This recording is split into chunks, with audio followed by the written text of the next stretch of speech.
Welcome po sa greatfilipino.com. Ngayon po ang gagawin natin ay ang homemade skinless longganisa. So ito po ang ating mga gagamitin. Meron po tayo rito nga minced pork, brown sugar, annatto water, garlic, cornstarch, Worcester sauce, hot sauce or Tabasco, ground black pepper, vinegar, soy sauce. Gagamit din po tayo ng konting corn oil at magkakat tayo ng square na aluminum foil. So, mangyari lang, kukuha lang tayo ng isang mixing bowl, tapos papakita ko sa inyo yung susunod na step. Okay po, sinalin ko na yung ating minced pork sa mixing bowl. Ngayon po, lalagyan na natin yung ating brown sugar. Kailangan medyo madami po yung brown sugar para yung longganisa natin ay manamis-namis. Lagay tayo ng cornstarch, garlic, Tabasco, o pwede kayong gumamit ng kahit anong hot sauce,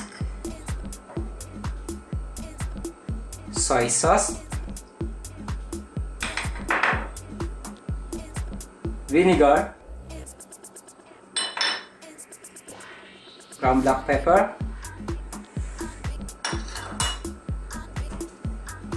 ang ating annatto water. Pwede po kayong gumamit ng paprika,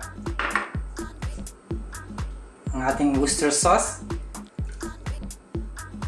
So ngayon lang, hindi po ako gagamit dito ng spatula or na kahit na anong sandok. Gagamitin ko po yung aking kamay sa paghahalo para makombine siya na properly. Pero no problem, nagugas po ako ng aking kamay. Malinis po yung aking kamay. So haluin lang po natin siya. Mix well natin. So ngayon, pag na-combine ko na siya lahat, cover ko siya ng cling film at ilalagay ko sa fridge for about an hour. Tsaka ko papakita sa inyo kung paano ang pagbabalot sa aluminum foil.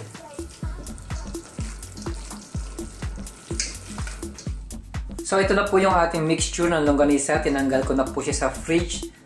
Bali, pinirit ko siya ng more than 1 hour para mag-bind lahat ng mga ingredients. So, ngayon, tuloy-tuloy po tayo. Ito po yung corn oil. Ang purpose nito, kailangan pahid natin sa kamay. Make sure na malinis yung kamay nyo. Hinugasan nyo mabuti. Ngayon, mag-ano lang tayo ng konti sa kamay para hindi dumikit. Ngayon, paikutin lang natin. Konti, yan. Tapos, roll natin sa ating palad. Hindi na natin kailangan kutsarahin pa o lagay ka agad sa rekta sa aluminum foil. So, ganyan lang po. Ngayon, mumove ko to. Kukuha na ako ngayon ng ginupit ko na square na aluminum foil. So, ilalagay na natin siya. Pwede rin po kayong gumamit ng wax paper kung gusto nyo. At depende rin sa size na gusto nyo. Gusto nyo ng smaller, gusto nyo ng malaki ang inyong longganisa. So, balutin lang natin. Tapos, lock natin siya. Ganyan lang ho. Tapos uubusin na natin lahat ng natitirang mixture. Lalagay ko na sa aluminum foil. Once na naubos na lahat ng mixture, nabalot na natin, ibabalik ko ulit sa fridge bago iprito. Ngayon para medyo solid siya. Ngayon mamaya ipapakita ko ulit sa inyo pagtapos na magpa-fry na tayo. So ito na po yung nabalot ko na skinless longganisa. Mixture natin. Make sure na tight po siya. Ngayon ilalagay ko na po siya sa freezer ng mga 1 hour. Tapos yan, pag matigas na siya, ipiprito na natin. So umpisa na po natin mag-prito ng ating skinless longganisa. Mainit na po yung mantika sa ating frying pan. Ito na po yung ating nagawang longganisa. Nilagay ko sa freezer na overnight. Kaya matigas po siya. Nagtanggal na rin po ako ng balat ng aluminum foil para lang tatanggal ng embutido. Ito na po yung ano natin. Ready na po itong iprito. Isama na po natin.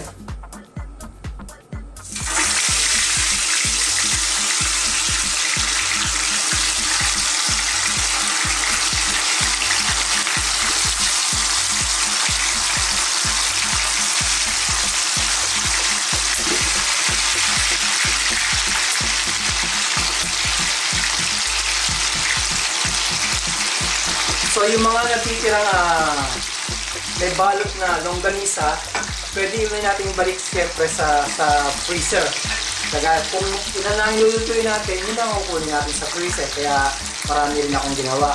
Kaya ganyan ho yung paggawa ng ating homemade skinless longganisa. Pag naprito ko na po ito, represent ko na sa inyo sa table.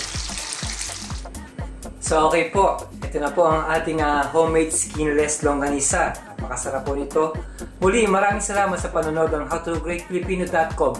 Mabuhay!